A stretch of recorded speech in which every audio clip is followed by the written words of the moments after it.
अधिकारी बनी ने तोड़बाजी करता लोगों एक टोळकी पोलीसे पकड़ी 5 तारीख आसपास 5 डिसेम्बर અને ત્યાર પછી પોલીસે એની કાર્યવાહી કરી જે કઈ પ્રોસેસ આવતી હોય તે પરંતુ આ ટોળકી પકડાયાના લગભગ 10મા દિવસ પછી અચાનક જ ગૃહમંત્રી અને કચ્છ પૂર્વના એસપી બંને સાથે મળી અને આમ આદમી પાર્ટીને કારણ વગરની બદનામ કરવા માટે વચ્ચે ઘસેડવા માટેનું ષડયંત્ર બનાવ્યું અને કચ્છના એસપીએ અનઓફિશિયલ રીતે વિડિયો બનાવીને પ્રેસ કોન્ફરન્સ કર્યા વગર બેબુનિયાદ વાહિયાત આક્ષેપો કરી અને કચ્છના એસપીએ પૂર્વના એસપી એવું કહ્યું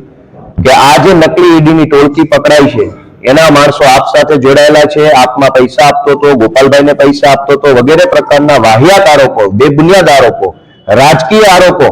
એસપી લેવલના માણસે અમારા ઉપર કર્યા।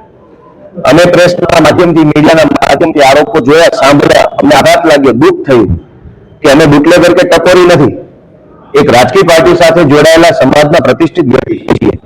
કોઈ પણ ઘટનાની અંદર અમારું નામ સાંકળતા પહેલા અને એ એસપી લેવલના માણસે અમારું નામ લેતા પહેલા કમસે કમ વેરીફાઈ કરવું જોઈએ, પુરાવા ભેગા કરવા જોઈએ, કંઈક તટસ્થ તપાસ કરવી જોઈએ। એના બદલે માત્ર એના પોતાના આપાઓના કહેવાથી એસપીએ ચેમ્બરમાં બેસી વિડીયો બનાવડાવી અને વાયરલ કરવાનું જે કામ કર્યું છે, તો આજે હું સામે ચાલીને, પોલીસે મને બોલાવ્યો નથી, પોલીસે નોટિસ આપી નથી, પોલીસે મને ફોન કર્યો નથી, કેમ કે પોલીસ ફોન કરી શકે એમ નથી, એની વાત જૂઠી છે, પણ હું સાચો છું, હું નિર્દોષ છું, મેં પૈસા લીધા નથી અને આવી કોઈ ટોળકી સાથે સંકળાયેલ નથી, એટલે સામે ચાલીને આજે હું પોલીસ સમક્ષ રજૂ થયો છું। મેં એના માનનીય અધિકારીને 2 હાથ જોડીને વિનંતી કરી છે કે મને તમે જે નિવેદન લેવા માંગતા હોય, મને જે પ્રશ્ન પૂછવા માંગતા હોય, મારી જે તપાસ કરવા માંગતા હોય, એમાં હું તમને સહકાર આપવા માટે આવ્યો છું, તો મહેરબાની કરી મારી તપાસ કરો।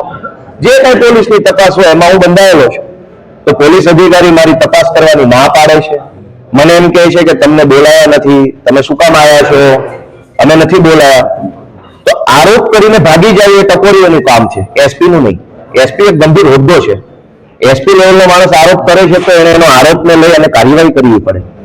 કોઈ ગામનો બુટલેગર મારા ઉપર આરોપ લગાવતો તો હું એનાથી ટેન્શન ન લેતો અને એને જવાબ ન આપતો, પણ એસપી આવા આરોપ, રાજકીય આરોપ એસપી લગાવે કે આમ આદમી પાર્ટીમાં પૈસા જાય છે।